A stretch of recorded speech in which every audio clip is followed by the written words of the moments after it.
We're really excited today. Natasha and I are going to speak with Ryan Lieber. Ryan was early at Snowflake. He joined in 2014 in California as the 40th employee and was the first SDR. He then relocated to London to help build out the EMEA go-to-market team. And if you're not familiar with Snowflake, today, Snowflake has storage and compute resources that businesses use for a variety of workloads from data integration to business intelligence. But what's remarkable is the size and scale of Snowflake. They have over 7,000 employees. They closed Q2 with a revenue run rate of 3.5 billion, over 10,000 customers, and a market cap of over 40 billion. And that's today. But Ryan joined when it was 2014. Prospects didn't know what Snowflake was, let alone a cloud data warehouse. And he was the first SDR. So Ryan, can you share with us a little bit what it was like in the early days to join a small company and some of the responsibilities you've had along the way? Yeah, happy to. And I guess, well, first off, thank you very much for having me on, Natasha and Mike. I'm really excited to be here and share those early day stories. I guess maybe before I get there, I'll just talk about how I ended up at Snowflake in the first place, because I think that's probably the most common question I get. So if you go back to, 2014, I graduated from the University of California, Santa Barbara in California. And I always wanted to work for a startup. So one of the degrees I did was technology and entrepreneurship. I knew I didn't want to work for a big company because you would feel, at least for me personally, I didn't want to feel like a cog in a machine. So graduated from Santa Barbara and then moved back up to the Bay Area where I'm from and used a recruiter in order to get into startups because first job, didn't even know how to contact a startup really. And she sent me four companies. I won't list the other three, but one of them was Snowflake. And I didn't know what a cloud data warehouse was. As we'll get to, it really wasn't even a true market yet. They were based in San Mateo, California, which if you're from California and you're young, you want to be up in San Francisco. You don't want to be living down in San Mateo. No offense, San Mateo. It wasn't the cool place to be at the time for a younger individual. But what did catch my attention was Bob Muglia, who was the CEO at the time. And if you know anything about Bob, he was the third most senior person at Microsoft. It was him, Steve Ballmer, and Bill Gates. So to know that he ran their SQL Server $16 billion business and then went to a small startup, that's what ultimately grabbed my attention. And yeah, I went to apply and fortunately got the job. I can share a little more about that interview process later. But yeah, joined 40th employee. And what was really exciting about it is we were a small company, even though 40 employees, it feels like a larger number than it was, but 40 is not a big number when you get there. And right when I got to that environment, you could tell they know what good looks like. It was a lot of industry veterans. So someone with my first job, it was high pressure. Not that anyone was placing the pressure on me, but when you're around great people, you want to be able to execute. And being their first SDR, I was effectively the guinea pig. It's what they called me at the time. And because we didn't have an SDR, we didn't really know any outbound. We didn't know our ICP. We were still in stealth mode, so there's no website. So it was a lot of trial by fire in trying to learn on the go on what is our correct messaging, who's the right personas, what use cases should we even go after. And we really didn't know any of that at that particular point in time. So I'm sure we'll touch on how that evolved a little bit later. I'm sure in those early days, as you're building a process and playbook, it's a lot of experiments, and then you codify what works and turn that into a process. And then can you talk about over the last 10 years, some of the other roles you've had? Yeah, so it went from an SDR, and then I think what's always been fun about Snowflake, and to their credit, they've always effectively let me create my next role. And I think that's really important for startups is that you provide career opportunities for individuals at the organization, no matter the seniority level. Because what do they say? They say you leave your manager, not a company. And if your manager is not helping you create career opportunities, that's pretty stifling, unmotivating. And that's one of the areas which effectively led me to be at Snowflake for a little over 10 years now. There's always been opportunity for career growth. Moved from SDR to senior SDR, which I just got a pay raise. It wasn't any more responsibility.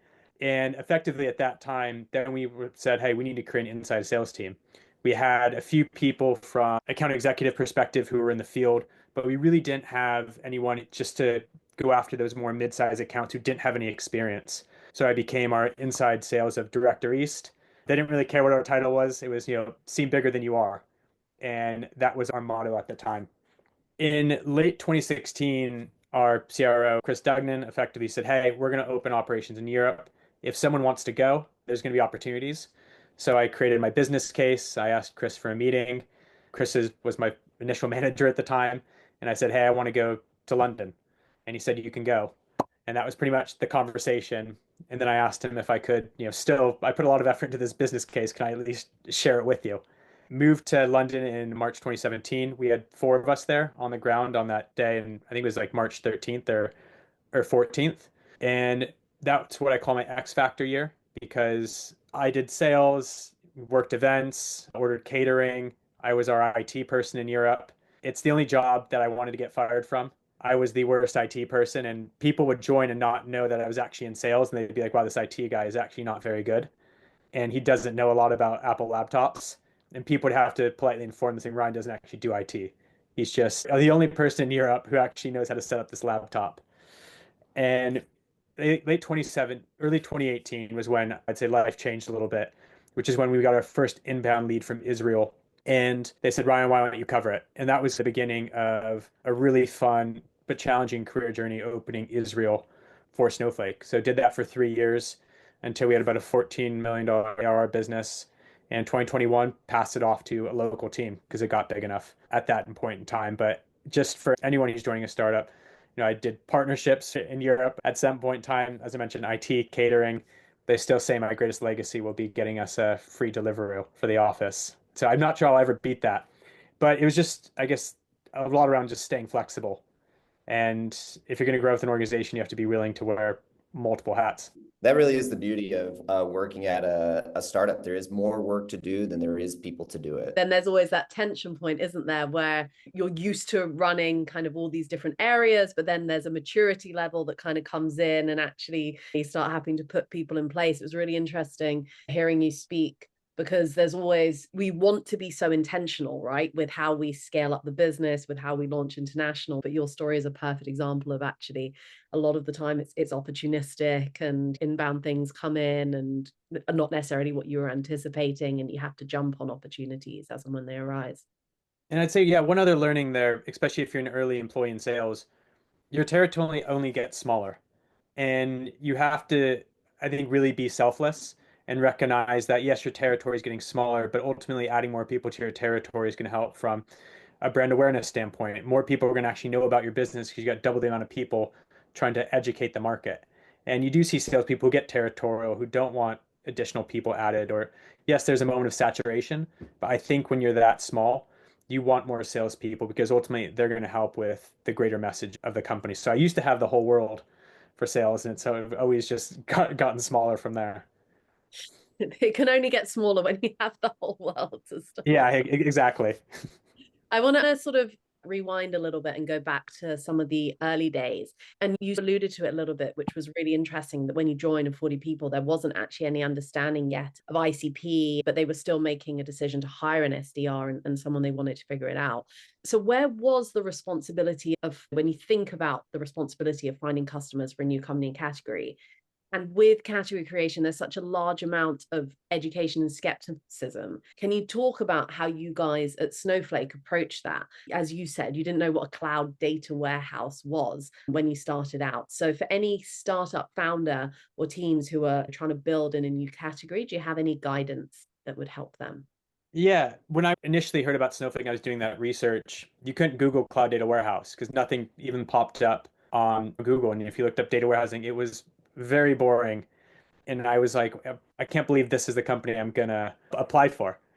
And it just shows almost how immature the market was back then and how much actually needed to be created in order for Snowflake to really be possible and exist. If you look at the category creation side, yeah, when you don't have a working website, I think all it said it was faster than Teradata, more flexible than Hadoop. And there was one other line I can't remember, but you couldn't click on anything. Why would anyone know what Snowflake is? So in those early days when you're a category creator, a lot of rejection, which ultimately means there's a lot of evangelizing, a lot of learning reinforcement. And the most difficult part about being a category creator is overcoming misperceptions and fear, particularly if someone's worried about their job. Since we were a cloud data warehouse, naturally our kind of enemy at that time, which we had to discover. We didn't know who our enemies would be, but it was individuals who were managing on-premise data environments like Teradata and Netezza, SQL Server. When they hear of a cloud data warehouse, they immediately get scared. It's like our day in AI. Some people worried about their jobs. For us, these on-premise DBAs, yeah, they were worried about their jobs. And a big part of our role was to share with them, this is the future, these are the benefits. But also, people didn't trust the cloud in 2014. They didn't know where the cloud was. I didn't even know it was in, what US West is in Oregon. I was actually a little bit disheartened when I figured out that the cloud was a physical data center somewhere. So educating people around actually the cloud is a lot more secure than you managing it yourself. And what we had going for us is if you're a category creator, it kind of goes back to that Peter Thiel, where you really do have to be a 0 to 1. Your idea has to be differentiated. It can't just be better. And Snowflake, we were truly different from what was on the market. And you can tell something's different by the questions customers ultimately have to ask.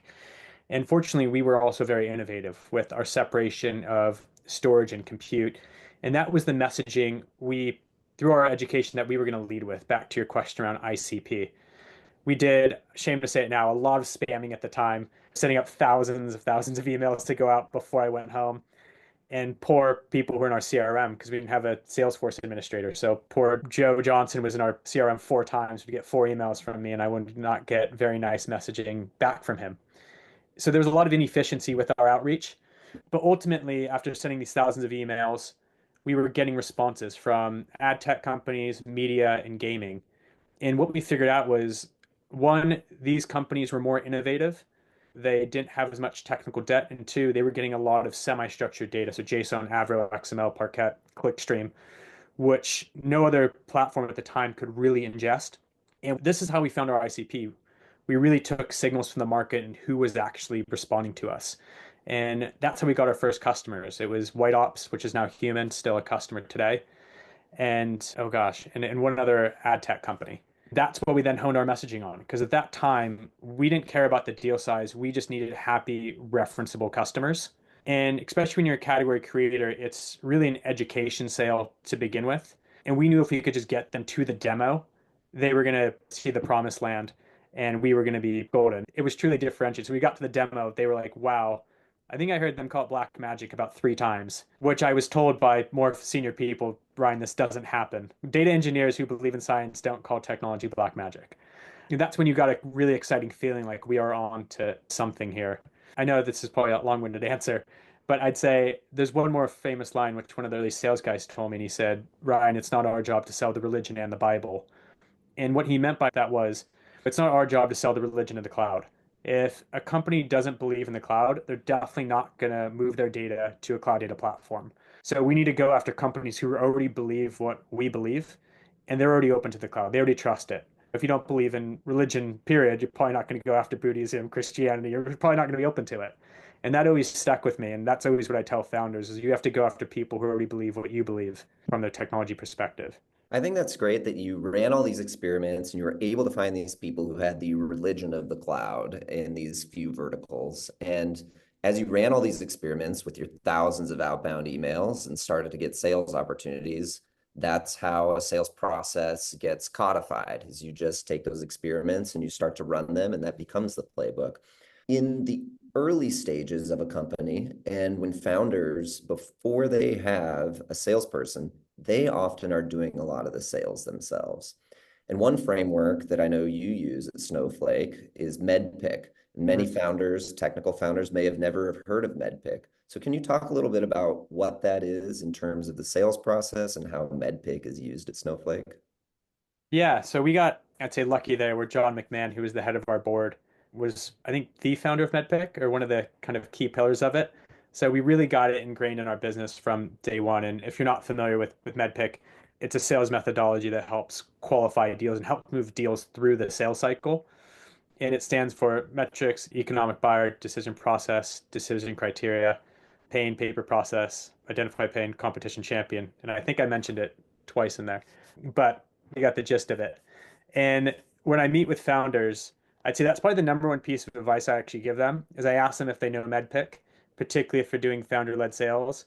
More often than not, they don't. And I advise them look it up because it's really going to help them qualify their early engagements and close them at a much quicker rate. And the big aspect of MEDDPICC is you want to help increase your chance of closing while decreasing the risks associated with deals. And if you don't know a letter of MEDDPICC, then that's a big red flag in actually being able to successfully get that deal done. And from a founder perspective, if they're hiring a salesperson and they plan on being involved in pipeline review, QBRs, and they're asking questions, the sales team is going to have a lot more respect for them if they know MEDDPICC. There's nothing worse than having a founder who doesn't know sales, who wants to be involved in sales, but hasn't taken the time to learn it. Yeah, that's been involved since Snowflake at day one in our QBRs. In MEDDPICC, it's the methodology. I think anyone can learn it. It's not rocket science. But if you do see it get commonly messed up all the time, but you make every mistake once and then you learn from it. Yeah, it's funny. Sales is art and science, and MEDDPICC puts some of the science behind it. And it's as simple as when a founder will tell you, hey, we're talking to X company. And you say, okay, well, is that person the champion, or do they have budget and economic buyer? And just those simple questions of framing who are all the stakeholders in a buying process can really help close a sale and advance it along. One question about selling as a team, and you're not just the salesperson, but having technical buyers wanting to buy from technical counterparts. And so as a salesperson, you may engage with engineering, product, your marketing counterparts, even some of the founding team. Can you talk about how to include these cross-functional teams into a sales process? Yeah, I think especially in the beginning, selling those early deals, it was very much a team effort. And before we were trying to acquire first customers in stealth, it's yes, they have to believe in our technology, but they also have to believe in the vision of the company and where we want to go, which is why it was important to not just have the salesperson and our sales engineer, but we would get our CEO involved, who could really provide the credibility of what Snowflake was then and where we're going to be in the future. But also because people didn't trust the cloud, we would actually get individuals on the call who created Snowflake's security systems. So they could really walk them through and make them as comfortable as possible what we've implemented from a security perspective. With those early customers, obviously we want to make them happy reference customers. So we bring in the individuals responsible for marketing. So we could share them, hey, if you adopt Snowflake and you leverage it XYZ way, here's actually how we want to develop a more strategic partnership with you. So it was really important to get all these different individuals involved. And I think at any stage, it takes a village to close a deal, and especially when you're a small startup and you're willing to show the faces of these really valuable people at your company to a prospect. It definitely means a lot to them, especially as you climb up that ladder, because typically we weren't engaged with the decision makers in these early deals. It was the technical people, someone who's maybe a coach who we wish would become a champion if you put it in MEDDPICC terms. And once we started getting up the ladder to the decision makers, that's when we really like to engage our CEO, who could bring that gravitas of coming from Microsoft, having real experience in the space, so he could have that kind of leader to leader conversation.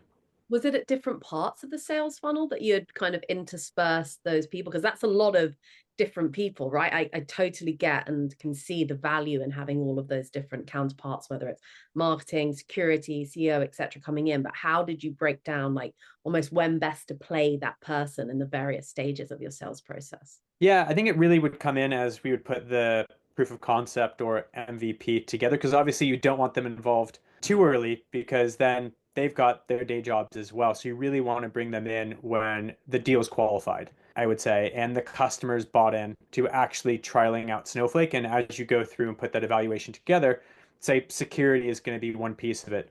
Okay, well, if security is going to be a piece of it, let's get your SOC or security team or your CISO on a call, and we'll arrange a call with security person. And as you mature through the deal process and it gets more, you start taking off the required capabilities and you really think it's going to go more towards a deal, then maybe that's when you bring in marketing and say, hey, this isn't just about the technical aspects. We're really looking at this from a partnership perspective. So it really depends on, I'd say, yeah, the maturity of how that deal is progressing. And as you get more towards the decision maker level, more towards a contract, maybe that's when we bring in our CEO at the time. That helps answer the question. Definitely does. Thank you very much. I guess on that, it'd be really good to delve deeper into all things hiring, because, not everybody is fortunate enough to find a you. And obviously you joined Snowflake relatively early in your career and you've been able to build an amazing career there. For founders looking now to hire somebody and start making go-to-market hires, when Should they be looking to bring on an SDR? At what stage does it make sense? And also, what's the job spec? What realistically do you want this person to be doing? And how do founders go about finding these holy grail people? Yeah, I think you could probably hire an SDR earlier rather than later. Because one, they're not that expensive to begin with, depending on, I guess, the amount of funding you have. But also, they take so much workload off of that founder's plate. Because one of the hardest parts of a founder, I think, is particularly if they're technical, is they're trying to build a product. And if you're building a product, you want to be in that flow state from a coding perspective. And you have to get out of that and also then think about cold outreach. That's a really hard balancing act to do as a founder, given the other million tasks that you have at hand. So I would say actually bringing on that SDR earlier rather than later. It's funny, when I got that job spec for Snowflake, cloud data warehousing, I didn't know what a data warehouse was. So I messaged my friend who did computer science and I said, hey, I'm looking to apply for this cloud data warehousing. And he just responds back saying, you have no business applying for a cloud data warehousing company. You don't even know what it is. And I thought that was really funny. So I told the recruiter, yes, I want to apply.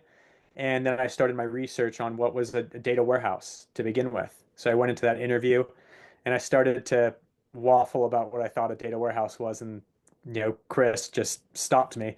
He's like, it doesn't matter. Stop trying to tell us what a data warehouse is. You can learn it. What they were really curious about more was my character. Who was I as a 22-year-old coming out of school? Really digging into kind of what sort of challenges or obstacles did I have to overcome in life to that date? And not really what were the obstacles, but also how did I put myself in the best position possible to overcome those? Because that's what really sales is you get a target and then it looks very daunting. It happens at the beginning of every quarter when I'm sure Micah remembers it from his sales days. You get a number and you say, how the heck am I going to hit that? And you got about 10 minutes of sulking and then you say, okay, well, I have to put myself in the best position possible to achieve it. And that's really what an SDR has to do on a daily basis. So I'd say being able to put yourself in the best position possible, but then looking at different personality traits. I'd say, yes, you see a lot of athletes in sales, but I don't think it's just athletes. It's just individuals who are hyper competitive and hate to lose. And that can come in many different aspects.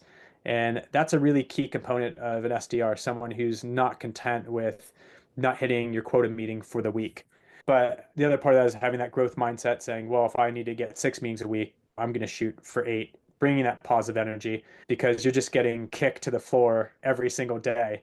You're lucky if you make 100 calls and you set, say, 1 meeting. That would be, most people, 1 to 2 meetings, that's a happy day.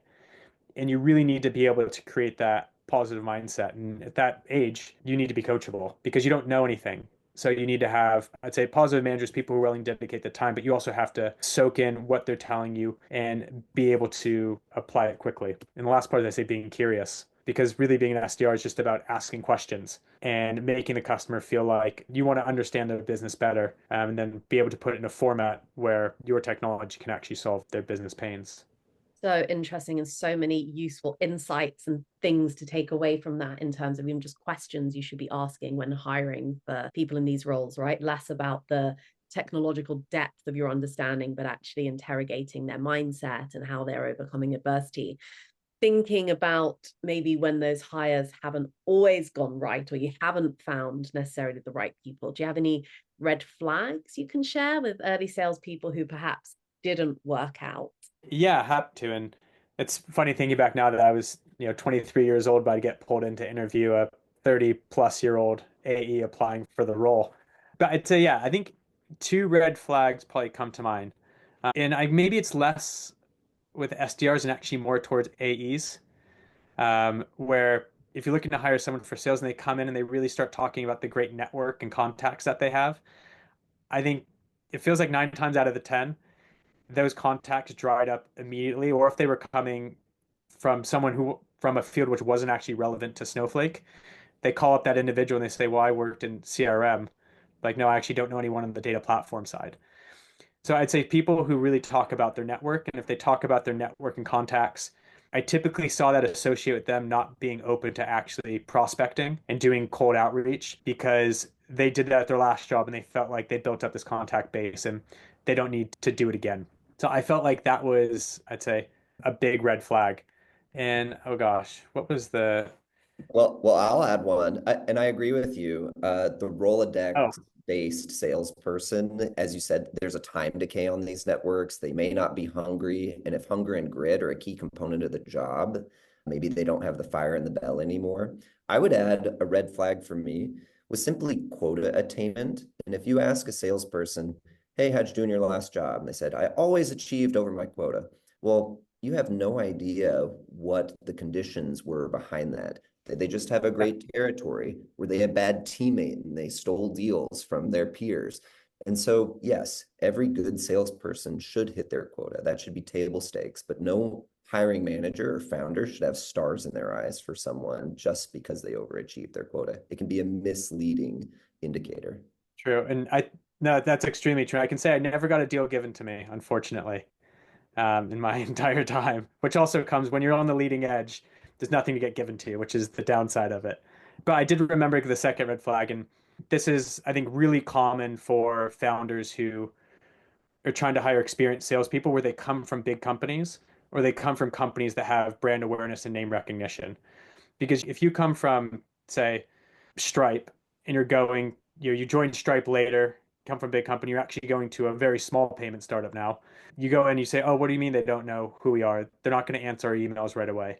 You don't have any brand recognition or name awareness. And maybe they're also not used to wearing multiple hats because the larger company gets, the more specialized your role gets. So making sure that if you are going to hire a more experienced salesperson and say you're a pre-seed or seed startup, that they've already worked in that type of environment before. They're used to not having any marketing resources. They're not used to anyone knowing who they are.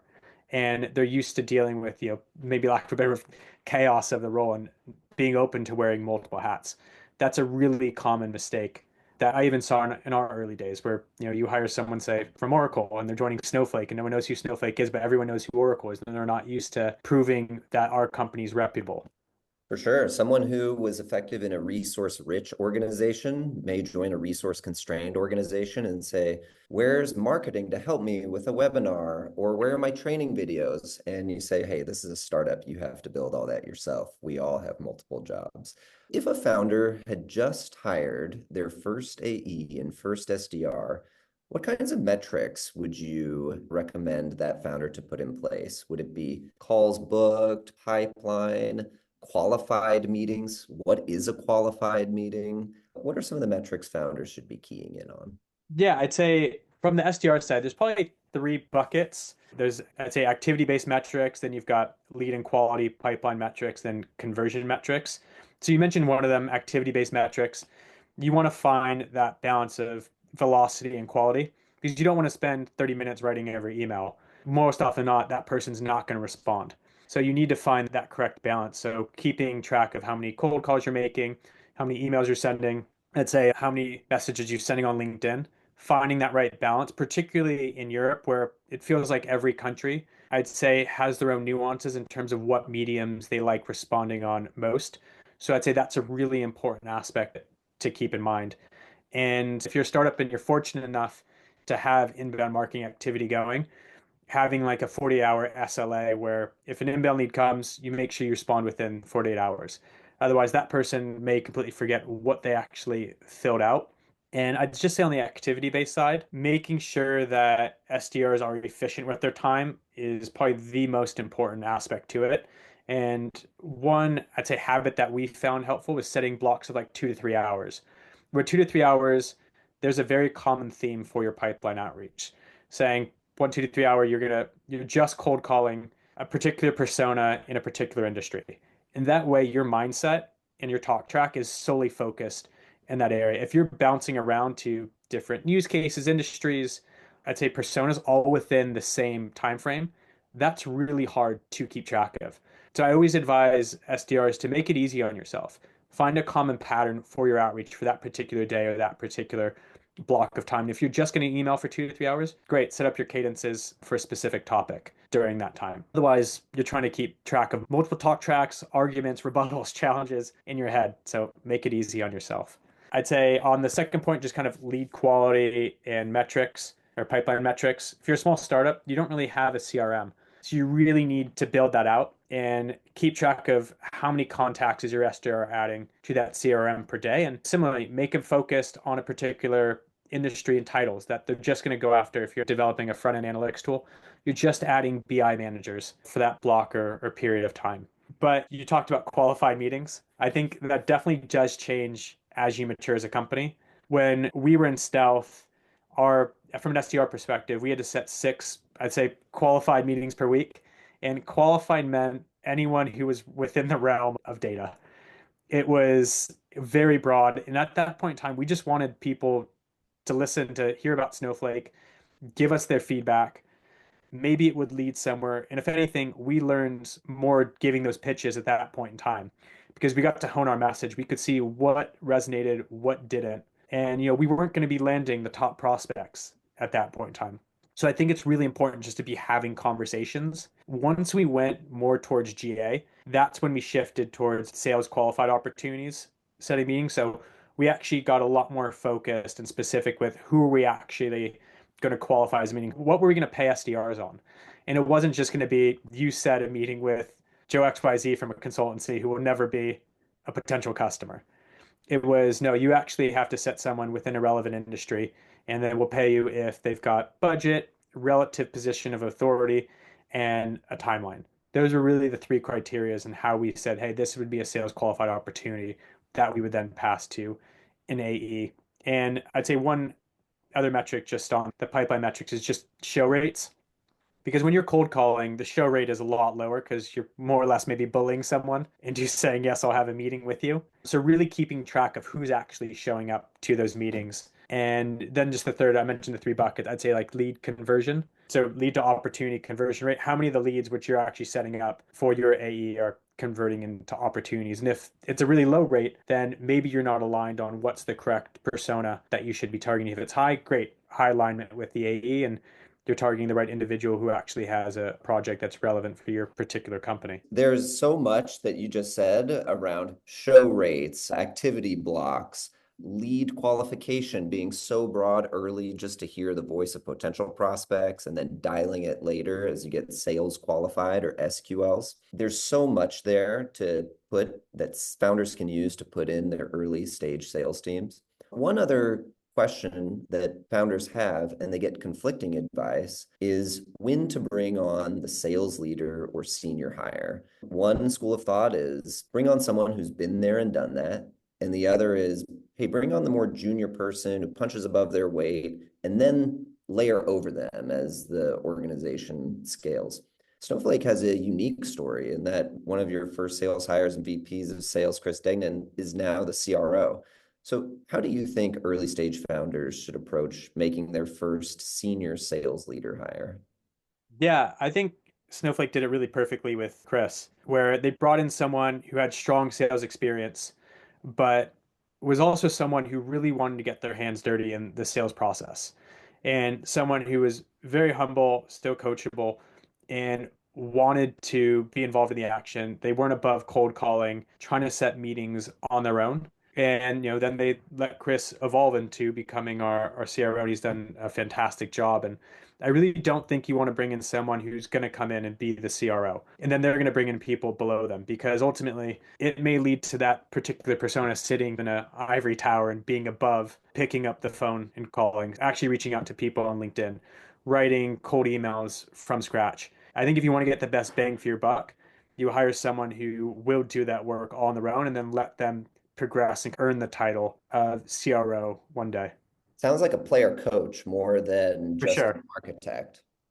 Yeah, absolutely. Because also at that early stage, money's tight. Do you have the funds to hire a CRO and a senior salesperson? I think you're better off going with someone who's not afraid to get their hands dirty, has sales experience, and then maybe augment that with an SDR. Great advice. It's sort of leads back to what you were discussing earlier, where I totally agree, right? The tendency or temptation to chase down the big logo, but is that big logo going to get their hands dirty and operationally be producing what you need in the realms of a small company is just really critical. So where would you see this in the early stages without that senior person? What would the reporting structure look like? Is this person reporting into the founder, these SDRs? Yeah, so I'd say in the early days, so yeah, I reported directly in to Chris, And then it wasn't till we probably had about maybe 4 of us or 5 of us, where then we put more of an SDR manager in place. So yeah, that was the reporting structure at the time. Pretty much everyone went to Chris, and we had 3 outside salespeople all reporting to Chris. So we were pretty a small organization at that time. Makes sense because the founder still has to be so close to what's going on in all things sales. I want to sort of broaden it out a little bit to sales scaling and how sales work with marketing. So if you had one piece of advice for a founder managing the transition from those early stages where everyone's hustling, not necessarily these defined roles, how can you create, once you have product market fit, a highly repeatable and scalable go-to-market strategy? What's the one piece of advice you would give to any founder managing this transition about how to go about that? Yeah, I would say don't underestimate the power of having a strong marketer on your team. That made a world of difference to us when we brought in Denise Pearson, our CMO, and I think she joined in 2016. And one of the first things that Denise did when she joined was she wanted to understand how were individuals portraying Snowflake. What sort of brand were we putting out there? And through her research, she quickly realized that we were all telling a slightly different story, or all of our sales decks were different, or marketing were different, fonts were different. And if you put yourself in the shoes of the market, how on earth are they going to know who you are if they're getting different messages left, right, and center around what Snowflake is? So what she really did, which was genius, is she really got the company together on one unified message, which was incredibly important from a go-to-market perspective. So we were reinforcing the same message across all of our different mediums. And I would recommend that any founder, once they get past that stealth, or even in stealth, if you can't afford a marketer, don't underestimate what they can do from a brand awareness perspective, but also just a messaging alignment approach. That makes total sense. The power, as you're running all these experiments and everyone has their own messaging, you have to figure out which experiments work and get everyone on the same page. And in a healthy organization, marketing and sales are together and have a unified front externally. On the same topic of scaling, not only with marketing and other roles internally, but scaling internationally. When you moved from California to London to set up the EMEA operations, certainly not all the best practices were codified. And when you came up, I'm sure there were challenges and I'm sure there were things that you guys got right. So when a founder starts thinking about opening their second office, and if it's in another country, what are the critical things that they must do to set up the team for success? And what are key mistakes they should avoid? Yeah, I'd say probably one of the first things that I did was when our VP of EMEA and I got here, and he told me about this book called The Culture Map, which, if you haven't read it, I think it's relevant for everyone, which is really all about understanding how different regions communicate. And that was really important for me at that time because I was covering pretty much Europe, and then I would still get stuff from Asia as well. And really understanding what are the difference in these high context, low context cultures. Like the UK and Nordics are very low context, where, believe it or not, UK is low context, where what they tell you is what they mean. There's not a lot of like nonverbal cues. If you get to like Southern Europe or meta, it's very high context, where they'll tell you one thing, but there's a lot of subcontext or body language to what they actually mean. And that's incredibly important in the sales process. And if you're oblivious to these signs, you could completely misunderstand how well you did during a sales meeting. So definitely a big piece of advice, understand how each region communicates. Particularly for Europe, our strategy was we want to put people in our core market. So we put someone in the UK, France, Germany. And just back to your question, I'd say identify your core markets and put someone in those regions. There's definitely markets in EMEA where they don't have to be as high priority, or maybe they're more used to buying over the phone. I'd say Israel's a great perspective, where I worked that region remotely for 3 years. We were highly successful, and it just goes back to Israel. They are used to working with sales reps from London or New York, but it is different per region. So I'd say get a good understanding of how they like to buy in those regions, and are they okay speaking English? Or in a perfect world, can you find reps who speak multiple languages, which is highly advantageous and something that you should definitely look for. So those would be two pieces of advice. I'd probably say the third is find trusted regional SIs or systems integrators for regions where you don't plan on putting someone on the ground right away. And this was hugely beneficial for us, particularly in the Nordics and in Israel, where Israel, we found a really trusted partner who is effectively willing to bet their next 10 years of their business on Snowflake. Because you find regional SIs who are well plugged in, they're trusted by the ecosystem, they know the competition, they know the key influencers, and that gives you a really good awareness of what is the best way to approach this market. And you have to speak with a lot of them because these are long-term relationships that you're looking to get into, and you need to make sure that there's particular synergy there. You can do these for your core markets as well, and I would recommend that any startup figure out who are those trusted regional SIs for your markets and get in touch with them and have a conversation. And maybe there's a partnership opportunity to develop. And I guess it goes back to, if you want to go fast, go alone. If you want to go far, go together. I love that. There are plenty of partners who sell to buyers who just don't want to buy direct from the vendor and want to work through the partner. And those partners can truly be a sales force multiplier. You mentioned the mistakes. Yeah, what are some mistakes? Yeah, I definitely say on the topic of SIs, I'd say one mistake. I think it is different per market, but I would say in general, at least for Snowflake, not signing exclusive reseller agreements.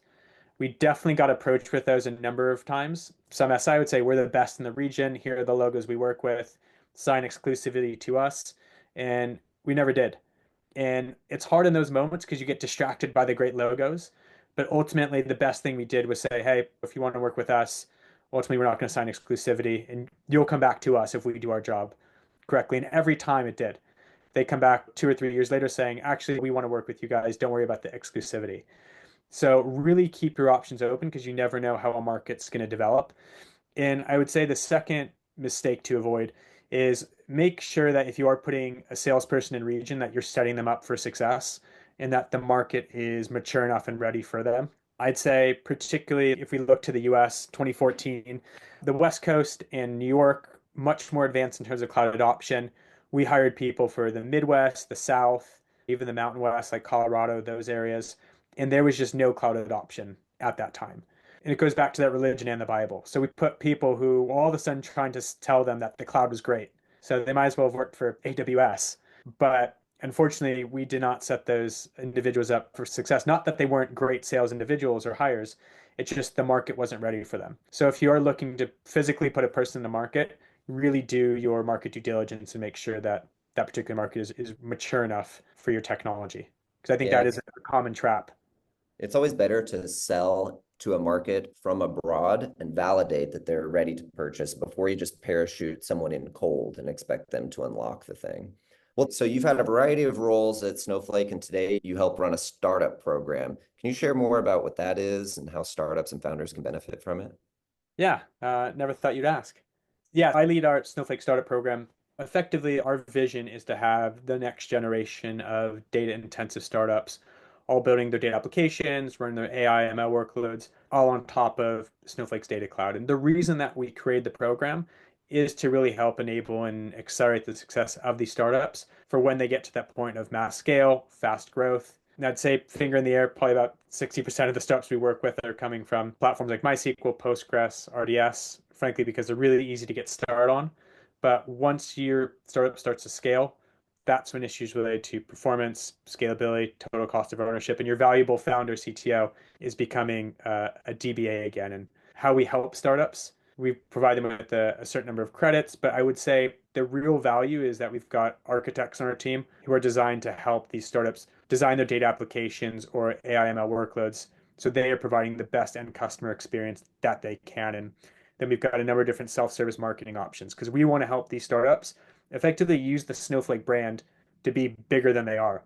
And it kind of goes back to what we were speaking about earlier. When we came out of stealth, we used AWS's logo, and that provided so much validation to the medium and enterprise customers that, oh, if AWS gave them the logo, there must be some legitimacy to what Snowflake is. And that's something that we really aim for these startups to do. And we see a lot of startups who use our logo successfully and they use it to sell into our existing customer base. And that's a really great go-to-market mechanism for them. And also, when they look to raise their next round, personally, the favorite part of my role is helping to put founders in touch with investors and get those conversations going. Because we speak with some founders who don't know any investors and some who know every single one and everyone in between. So if we can help there, we're happy to. I And it love sounds like if any of them need sales advice, they can come to you also. it. Absolutely, yeah. I enjoy talking about these early days. It gives a nice element of nostalgia. I love that you use that example. It's something I always say to startups I'm working with as well. In those early days, you have to stand on the shoulders of giants to help lift you up when you don't yet have Yeah. the brand recognition yourself. And then what you hope for is this inflection point where you can stand on your own 2 feet and you have that credibility and trust. But being able to leverage established brands and logos like Snowflake in the early days are incredibly valuable. I'd say within moral reason, don't let the truth get in the way of a good story. Love it. Well, this is terrific, Ryan. There are a lot of tidbits in there that I'm sure will help a lot of founders as they build their products, scale to market, hire their first salespeople and first SDRs. So thank you so much for sharing all of your experience with us. Absolutely. And thank you for having me on. Thank you.